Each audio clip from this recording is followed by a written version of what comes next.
Hey, everybody, welcome to Poduty in the News for Tuesday, April 14th, 2026. We are downtown Tarentum at the Poduty Live Podcast Theater. I'm Jeff Revilla. I'm your host. We've got 6 stories about live podcasting coming to you live. I got Brad Stewart joining me, Music Mogul AI. Brad, you know what time it is? It's time for Poduty in the News. What time is it?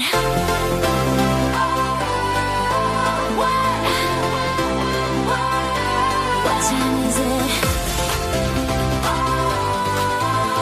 Oh, it's time for Poduty in the News. Poduty in the News. The only live news podcast about podcasting from the stage. Poduty in the News. Poduty in the News. The only live news podcast about podcasting from the stage.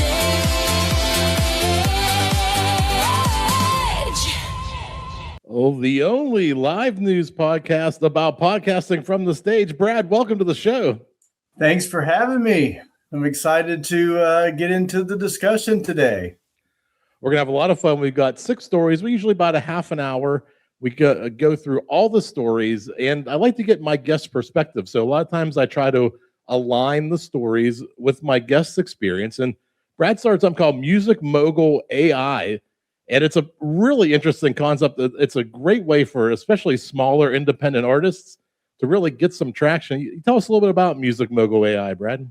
Yeah, it's essentially the first of its kind software that leverages LLMs and Agentic AI to manage the booking, the marketing, and the management functions for your business as an artist. And not only do we provide the software that is a human in the loop model, by the way, to help you run your business, that doesn't play favorites with other bands on a roster. It only works for you.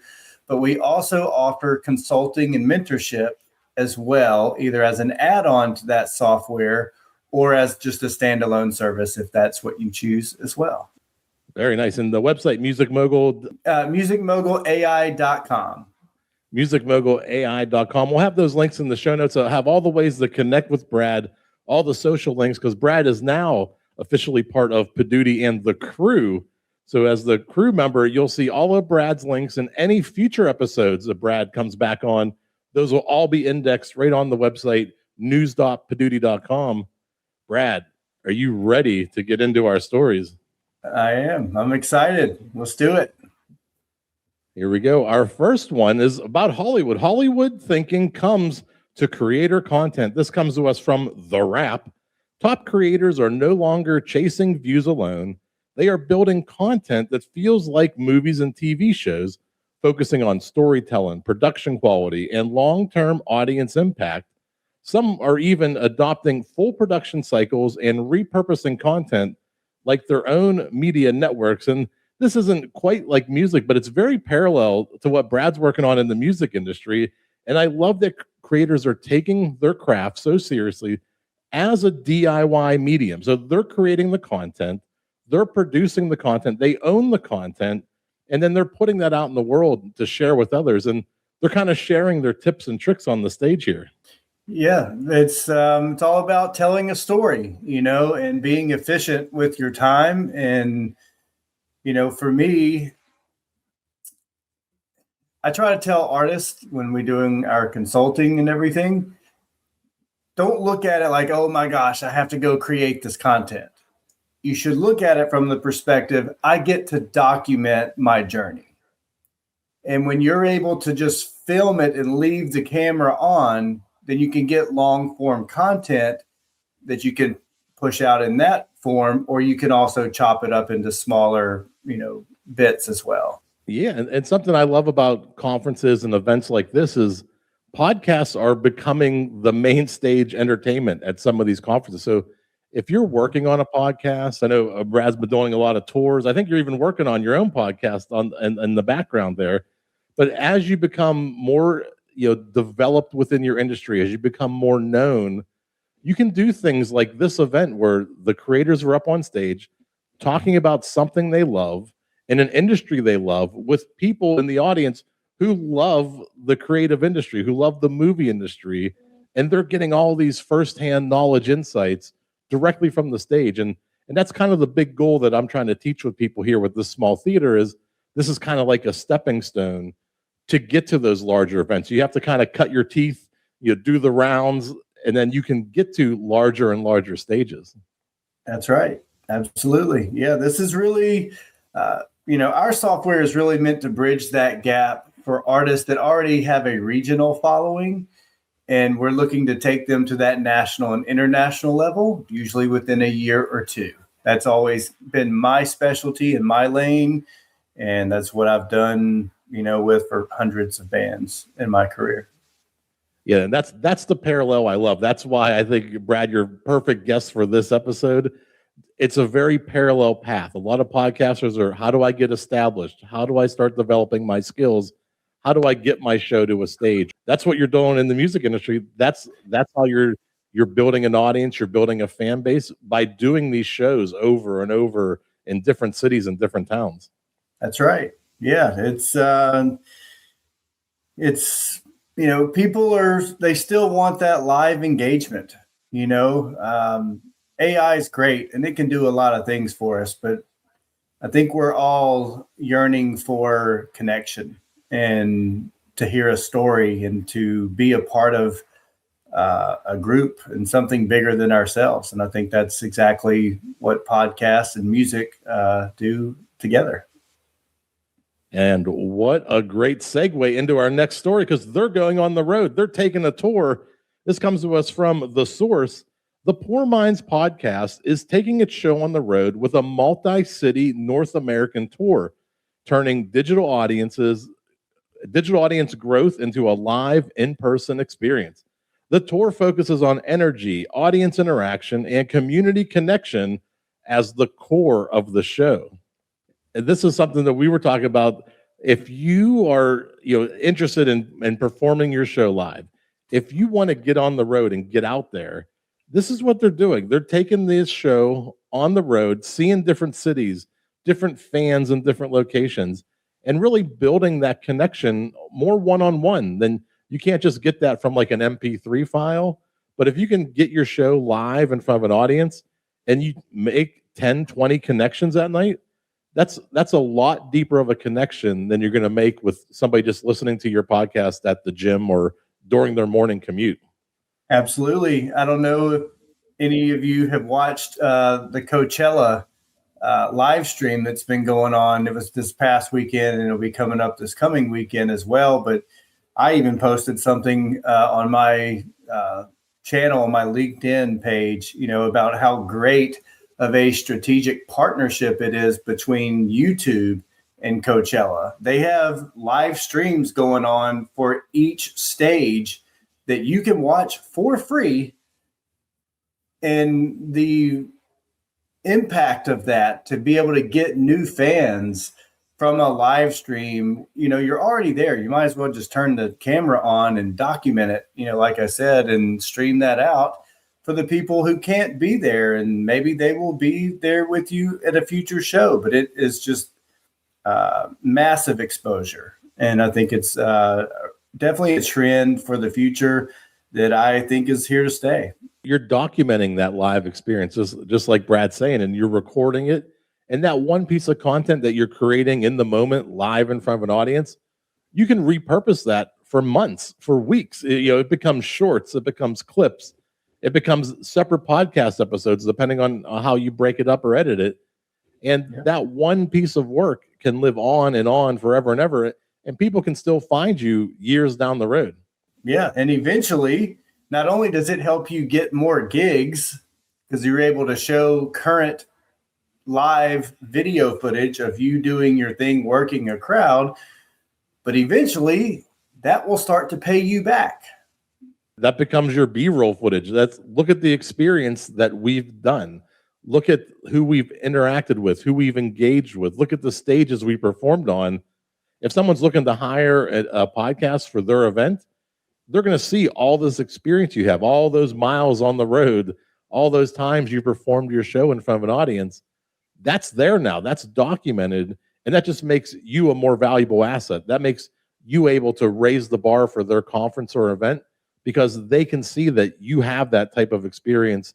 You can control that type of crowd for, 40 minutes, 50 minutes. And that's a very hireable skill. It is. It is. And, I've been consulting with bands for many years and have always told them that, you should at least find one venue once a quarter, that you're going to film. Find the best room with the best stage or the best event with the best lighting and where you're going to have the best crowd. And, you record the whole thing. You may not like the whole thing, but you'll probably get at least one or two songs out of that you do like. And worst case scenario is you don't like any of it and you're able to at least do a little bit of self-critique where you can say, oh, I hate when I make that face, or I hate when I do this, or whatever. That is data for you. That is valuable input for you to get better. So yeah, it's just keep learning, keep doing it, keep creating content. The more you do it, the better you get. Yeah, even if you don't showcase your music, there's enough stuff behind the scenes that happens, setting the stage, the green room, the ride to and from the venue, the hotel, like all these things happen that fans would love to share and would love to know what happens off stage. So there's 24 hours of content if you do it properly. It's just maximizing your time. You have to look at it from that standpoint. You're already there. You might as well turn a camera on and document it. And then, now even with AI, you can even do the editing super fast and, add music to it. And anyway. Well, speaking of maximizing your time, how about the Shotgun Start podcast? Well, if there's no faster way to start a round of golf. This podcast comes to us from the Fried Egg Golf channel on YouTube. They do a podcast called The Shotgun Start, and they hosted its first ever live theater show in the Chicago area, turning a traditional podcast into an interactive event with audience Q&A, theme segments, and live energy that extended beyond the audio experience. Taking over, man. It's the new format which has been around forever, but I think it's just really starting to be embraced. People are really, they want to listen to that the same way they've always listened to talk radio, but it's with visuals now. I think most people are surprised at how many podcasts are doing live events now. How many times that even a golf show in Chicago, not one I had on my bingo card for today, but here's a podcast doing a live performance at a theater, performing for people who love golf in the Chicago area. They found their audience, they found their niche, and they're just having a good time talking about the sport they love. And these types of events are happening all over the world. And I do 2 shows a week with 6 stories on each show. This is like episode 60. So, we've done like 360 examples of people doing live podcasting in the last year. This, like Brad's saying, this is a form of entertainment that people are going out to see. They want to interact with podcasters. They want to go watch a show and just sit down and, let their brain melt, while you're listening to somebody talk for, an hour to an hour and a half, and just have a night out that's really affordable. And some contrast between podcasting and some of the music industry is we've heard, some of the monopolies of the people owning the venues and the gigs, and they own the whole pillar of the live entertainment industry. And some of those ticket prices get into the hundreds or thousands of dollars, and then the resale market kicks in. Sometimes you're talking $3,000 to $4,000 for tickets. When we're talking these podcast events, a lot of times these are $5, $10, $15 events where if you go out and have the worst night of your life, you're out like $10. It's not a bad night. It's all based around what's called experiential marketing. And that's really been very prominent in the last 10 years, 5 to 10 years, I guess. I would say 10, but minus COVID. It's all about creating community. That's essentially what you're doing. And everyone wants to be a part of a community. We're really all about being a part of something bigger than ourselves and networking and creating those memories. That's really what you're going out to any event for, is for connection. And it's just a really good way to do it. You're essentially exponentially growing your audience by doing a podcast and by putting things online and documenting your video. It's a smarter way of doing business. And the world is really catching on to that as more influencers are taking over, and they're starting to really see the impact of that. Yeah, I love that you describe it as experiences or experiential experiences, where Yeah. the thing I really love about live podcasting is the only time in the history of the world that you're going to see that live show is right then in that moment. I always say, like, Brad and I can't take this show on the road tomorrow and go to Cleveland and do the same 6 stories. They're only going to happen tonight, one time only, and that's it. It's done. You had to be there to get the experience. And that's what I love about live podcasting. It truly is a once in a, I don't know what they call the time of the universe, but it's a once in a lifetime experience that only happens in that one moment. We all want connection. We all want to learn. We all want to network. We all want community. And this is, we've gone so far away, I think, from being in our own little silos, especially after COVID.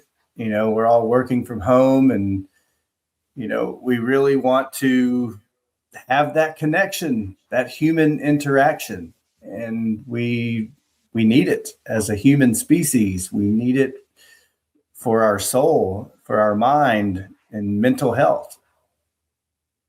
Yeah, there's nothing like getting out. If this is a golf podcast, if you love golf and there's an opportunity to see a podcast with people who are talking about the sport you love, chances are the audience is also going to be full of people who love golf. So get out there, make those connections, be with people who like the same things you like, who do the same activities as you do, and you can really meet them focused around somebody's podcast. Well, speaking of, I don't really have a good transition for this show, but this is one of the stories I like to throw in. It's about podcasting, and over the last 10 years, the definition of a podcast has really changed. And so I like to sneak in some of those types of stories. And this one comes to us from the Digital Music News, and it's about TikTok. About 2 months ago, announced they were going to do podcasts, and they opened with Demi Lovato, and it got a ton of views, maybe 40 million views. But then people were asking, well, is this really a podcast or just a vertical TV show? There was no other distribution. There was no MP3 file distributed by an RSS feed. It was just a show on TikTok that they kept calling a podcast. And they've done a couple more, and each time the views have dropped substantially. It hasn't maintained that kind of thing, that kind of viewership. So sure. TikTok is pushing into long-form podcast-style content with live 30-minute episodes featuring artists and deeper conversations. While the platform dominates short-form discovery, it's experimenting with keeping audience engaged longer through live music-driven storytelling. Now, obviously, they've been focusing on music, which is the reason I picked this with Brad, but also they're calling this a podcast. And if you look at it and you watch them on the TikTok channel, it's a big stretch to call this a podcast. I think it's a TikTok TV show. Yeah, it makes some sense for sure. We have all been conditioned, I think, on TikTok to expect that super short attention span, short form content. And this is basically the way of fans and viewers saying, I would like some more depth. I would like more connection. I would like to learn more and this be a full show. Like I said earlier, you're really already there. You might as well just leave the camera on. And I think that's what they are picking up on. Not only that, but the algorithms are starting to switch to where they reward you for the longer form because it's more watch time. The one thing I really take from this type of format, which I do love, I'm not critiquing that they're creating this great content, but to me, this reminds me of 25, 30 years ago. Once a month, we would a magazine in the mail from Rolling Stone magazine, and somebody would have interviewed a musician on the road or in between albums and catching up with them. And you would read the article, you would look at the photos, and it would happen again next month. And, but maybe that interview happened, the interview probably happened 6 months ago. It took them 6 months to get it published, then delivered to you. But what we're seeing with TikTok, and we're seeing this on YouTube, Billy Corgan does a great episode, a great music podcast as well, where these are those magazine articles we used to read, but now we're getting them delivered in real time. We're getting visual elements. We're getting video versions of those articles that we used to love reading in publications like Rolling Stone. And I think that's the power here, is you're really bringing these artists to life through a visual medium. Sure.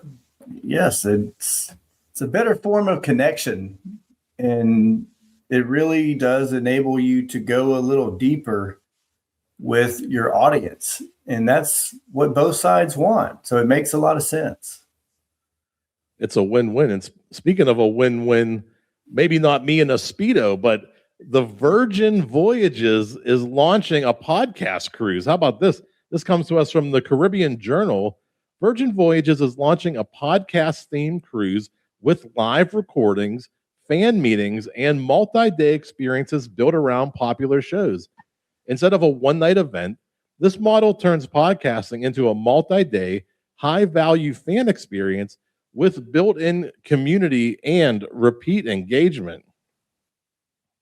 Yeah, it's free marketing for them. Makes a ton of sense. That's great branding, strategic partnerships. That's experiential marketing all in one. It really does. Whoever came up with that, I think, is pretty brilliant. They're already doing it around a certain genre of live music. They're basically just saying, we want influencers on our boat so that we can get free video and free marketing of them pushing it out to all of their listeners and viewers. I've never been on a cruise, but I would go on a podcast cruise. That seems like my pace. I'm a 50-year-old guy who doesn't do too much other than sit in the chair and talk about people doing live podcasting. But to go on a cruise, and I know that every couple hours I can sit down, see a podcast, see how they put their show together. A lot of times I think people who do podcasts are the ones who want to go on cruises like this. So I think it's great that, for me as a podcaster, I can go there and see 20 other podcasters. I can see how they do it. I can see how they put their show on, and I'm going to learn a bunch of stuff, as not only a fan, but actually as a creator. So I think both people get a win-win, the fans, and the other podcast creators. And maybe I could do Poduty in the news there. There you go. You can write it off. It's a tax write-off. Yeah. Business expense. I'll take it. Hopefully it's all inclusive, and I get to eat one of those Guy Fieri burgers that they always have those stations on there. There you go. Yeah. It's I've been on a few cruises myself. It's been a minute. It's been about 5 years, I think, since I was on one last, but they're a lot of fun. And it makes sense for a podcaster because you're in these beautiful locations and everything. So you have good backdrops, it's change of scenery, and it really does make a lot of sense. Yeah, I love it. I'm looking into it. I think tickets. I don't know if tickets are on sale yet, but they just started to announce it. So we'll keep you posted. And if I find a link, I'll put it in the show notes. And you can't talk about music like Music Mogul AI and with Brad. Spotify is a big music playlist. People love to listen to music on Spotify, and they did these prompted playlists for music, and now they're rolling them out to podcasts. With Spotify is expanding its promoted playlist feature to include podcasts, allowing users to generate curated listening experiences based on prompts, trends, and personal behavior. This shifts podcast discovery from search-based to intent-driven, where listeners signal exactly what they want to hear. It's a money model for them as well, you know. So just like if you are an artist, you can go into the Spotify ads and you can serve your songs to listeners from a similar band that you want it to target. And that's essentially what they're doing here is they're enabling a smaller podcaster to maybe target Joe Rogan's peeps or Mel Robbins or whatever. And you can basically serve your podcast in a playlist. If they search for that one, then the algorithm is going to serve them if you pay for that reach. And that's just a brilliant marketing model for them. And it works for the podcaster as well. So it makes sense for that.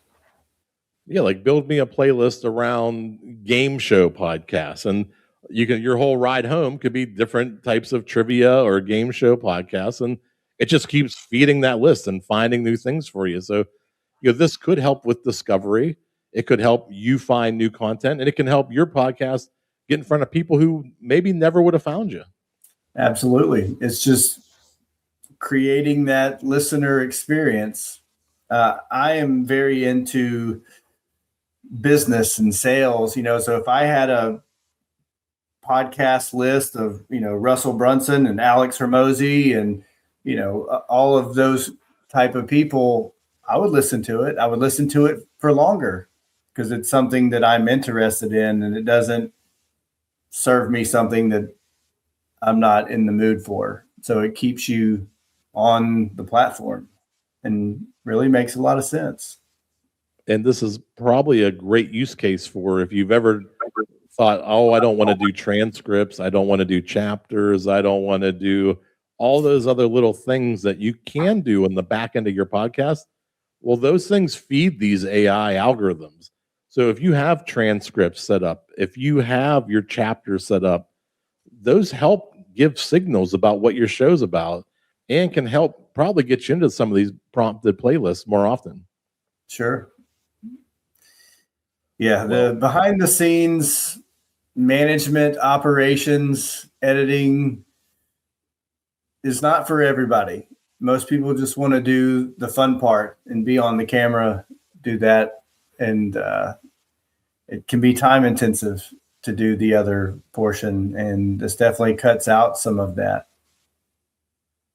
Yeah, I like being on the camera more than I like editing. And which it's hard to believe, but this goes by so fast. We've already gone through our 6 stories today. Brad Stewart, musicmogul.ai or musicmoguলাই.com. I'm learning. This is the part of the show where I turn the entire floor over to you. You get to plug, promote, talk about anything you'd like. Brad, the floor is yours. I appreciate that. So, we are solving a lot of problems that are currently facing the music industry. The traditional agency model hasn't changed in 50 or 100 years, essentially, where the traditional agency model is a percentage commission-based model. And as an agency owner, I can give you and the listeners some insight. For an agency to really get interested in your band or your act or your music, you have to be making a certain amount of money for that to be financially viable or economical for them. And a lot of artists in general public don't know where that is. So I can tell you as an agency owner, it's around $200,000 a year in live revenue gross income. Most artists do not reach that point. So that means you have to have momentum before they really get interested, because there's just not a lot of meat on the bone for them to make money off of. Even if they love your band, they'll say no to you until you get your revenue to a certain point. On the other hand, they could honestly not even really care for your band. But if you're making money, they'll probably book it. So, obviously there's music is subjective. So there's a little gray area there. But the clubs are the same way. The venues are the same way. The festivals are the same way. They love your music, but you're not selling tickets. There's only so many times that can happen. On the other hand, they could not be huge fans of your music, but if you're selling tickets, they're probably going to book your act. So Music Mogul AI is really bridging that gap for artists who are at least doing like 50 grand, maybe 75 grand a year. And the goal is to get them to that $200,000-$300,000 a year level.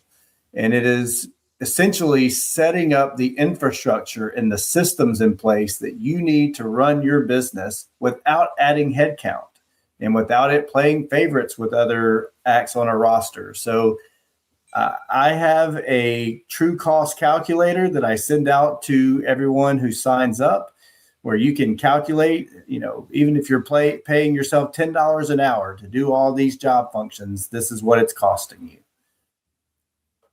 And I also have a cost benefit analysis where I can say, look, this is what it's costing you now, and this is how much money we can save you by doing things the Music Mogul AI way. And because it's a human in the loop model, you get to control the output. It's not going to ever send out slop. And that is critical, important point here. Artists are very particular about being authentic with what they do. They want to make sure that it matches their tone and all of that, which you really can't do even if you sign on with an agency. You're not really controlling the narrative there, but you're able to do that with this. And our software acts as a third party. A third party can always get you more money than you can get for yourself. It's the same reason why people hire realtors. A realtor can always get you more money for your house than a for sale by owner. Not only that, but you get more reach and you get more exposure with it, and the time goes by faster. So this is solving a lot of those problems. And this doesn't exist anywhere in the marketplace today. There are no other software out there that is doing booking, marketing, and management, leveraging LLMs and Agentic AI, and that also are backed by a company that has been doing this for almost 400 bands in my career. I'm literally giving you my database, my workflows, the email nurturing sequences. It creates digital contracts. It creates digital posters. It does your posts for you on social media, helps you get more subscribers on your newsletter. It drafts your newsletter for you. It helps you get more trackers on bands in town, sell more merchandise, doing cross-selling. It even functions as a tour manager and advances the dates for you like a professional tour manager does. So it is insane, the features and the functionality that we've built into the software. We are super excited to bring it to all of you guys. I really appreciate Poduty News and helping us amplify our voice and to get this out there. We know this is going to change people's lives, and it's really going to change the way artists do business in the music industry. So when you combine all that with our consulting and mentorship, in addition to that software that you get to control, it's a no-brainer, especially for the cost of what we're able to do. We've made it as cost effective as we possibly can. It is a subscription-based model. So we don't collect any deposits or any payments. You simply pay us for the subscription for the software, and then you can always reach out to us for the consulting or the mentorship if needed. So for me, this is the future of the music industry in this model. The old model is broken. It doesn't work. I can tell all of you, I've been an agency owner, a business manager, a booking agent. I know what the numbers look like underneath the hood. And if you're an artist out there, you know what I'm talking about. So right now, our software is being licensed out on a monthly subscription basis to independent artists, bands, musicians, and DJs. We will eventually be licensing this out to other booking agencies, record labels, and management firms so that they can work smarter as well. But right now, the advantage goes to the independent artist. So highly recommend all of you take advantage of this killer software that is built and designed specifically for you. And, we really look for input and feedback from everything that we're doing. We really want to see all of you succeeding. We want to see how many bookings you can get. We even offer you a 14-day free trial. No credit card needed, nothing. You just get in there and we hope it gets you a date, gets you a booking that you didn't really have to work for. You go in and put everything in the settings and approve the emails and it runs with your approval. So we even have an affiliate marketing link as well in there that you can share that link. And if other people sign up with your link, then you get a discount off of your monthly subscription. There's a custom GPT built into the dashboard that can help answer any of your questions about the music industry as well. So it's trained on the music industry. I'm sure you can ask it other stuff too, but it's mainly trained for everything around the music industry. So really excited to see what you guys are able to do with it. If you go to our website, musicmoguLai.com, you simply click on sign up. It asks you a few questions. And, this is not a mass marketing thing that we're doing. We want to make sure that every band or artist that comes through, that you're successful and that we set you up for success. The majority of artists that come to us, they need a little bit of help on the branding, the positioning, the pricing with their marketing materials. So we offer consulting on the front end to make sure that you're making the first impression before you start running things at scale, because the software is going to amplify whatever you put into it. If you put in subpar materials, you're kind of just running crap at scale now. And that's not what we want. Now, we can't make you do the consulting or the mentorship, but it is highly recommended. So we offer that on the front end, the middle, the back end. It's really a full suite of services. And then, if you're able to hit that $200,000-$300,000 level, Mogul Talent Group, which is our traditional agency side of the business, we're happy to take a look at all of your numbers, because now we've done consulting with you. We've done some mentorship probably. We've given you a system. We've helped you organize your data. And now we can look at that and we can potentially take you on as a traditional agent model or agency model. So it's really meant to serve the independent artist and to not even, we're getting ready to help other artists that are even signed. But right now, it's mainly built around independent artists, bands, musicians, and DJs. Sounds good. I'm hoping I can build this theater up so I can prove that you need a podcast Mogul AI. Could be the future model that you move into. Brad, thank you so much. The links will be in the show notes. Do you remember what time it was? It's time for the Poduty news. What time is it?